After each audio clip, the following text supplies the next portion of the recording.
మీనరాశి. మీనరాశి వారికి మూడో స్థానంలో గురువు అంత అనుకూలంగా లేడు. మూడో స్థానంలో గురువు అంటే ఉపచయ స్థానంలో గురువు ఉన్నప్పటికీ మిశ్రమ ఫలితాలను ఇస్తాడు.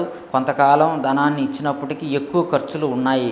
తృతీయ స్థానంలో గురువు భాగ్యాన్ని చూస్తాడు. మీ భాగ్యాన్ని చూడడం వల్ల కొంత పిత్రార్జితం మీకు లభిస్తుంది.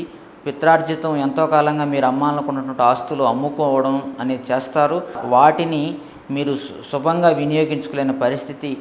పాత అప్పుల్ని తీర్చగలుగుతారు, ఊరట లభిస్తుంది. కానీ అది హారతి కర్పూరంలాగా అయిపోయినాయా అన్నంత భ్రమని కలిగజేస్తుంది. కనుక ఆచితూచి మీరు ధన విషయంలో చాలా జాగ్రత్తగా ఉండాలి. జన్మంలో రాహు ఉంది, 1000 స్థానంలో శని సంచారం జరుగుతుంది. ఇలా ఏలినాటి శని మీనరాశి మీద ఎక్కువ పాపగ్రహాల సంచారం జరుగుతున్నది. అది గురువు ఇప్పుడు వరకు అనుకూలించిన గురువే మూడో స్థానానికి వెళ్ళిపోవడం వలన కొంత మీరు తత్తరపాటుకు గురవుతారు. ఏమీ భయపడాల్సిన అవసరం లేదు. మన ఋషులు మనకి ఎన్నో పరిష్కారాలు ఇచ్చారు. మీ యొక్క జాతక చక్రంలో మీ దశలు యోగిస్తే ఖచ్చితంగా మీరు బయటపడతారు. గ్రహ దశలు కూడా అనుకూలంగా లేకపోతే ఈ నవగ్రహ సంబంధించినటువంటి పూజలు చేసుకొని శనికి, రాహువుకి, గురుగ్రహానికి ఖచ్చితంగా మీరు పరిహారాలు చేసుకోవాల్సిన అవసరం ఉన్నది. శనికి శనివారం శని త్రయోదశి వచ్చినప్పుడు శనికి తైలాభిషేకం చేయండి.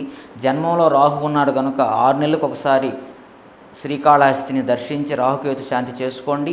మూడో స్థానంలో గురుగ్రహ సంబంధంగా జరుగుతుంది కనుక మోతీచూర్ లడ్డు, అలా శనగపిండితో చేసినటువంటి బూందీ ఇలాంటివి స్వామికి సమర్పించి మీరు నలుగురికి ప్రసాద వితరణ చేయడం ద్వారా, అదేవిధంగా గోవుకి నానబెట్టినటువంటి ముడిశనగలు, బెల్లం, అరటిపండు ఇవ్వడం ద్వారా, రావి చెట్టు ప్రదక్షిణ చేయడం ద్వారా మీకు శుభం జరుగుతుంది. ప్రతిరోజు శ్రీ గురుచరిత్ర పారాయణం చేయండి. శ్రీ దక్షిణామూర్తి స్తోత్రం పఠించండి. మీనరాశి వారికి శుభం జరుగుతుంది.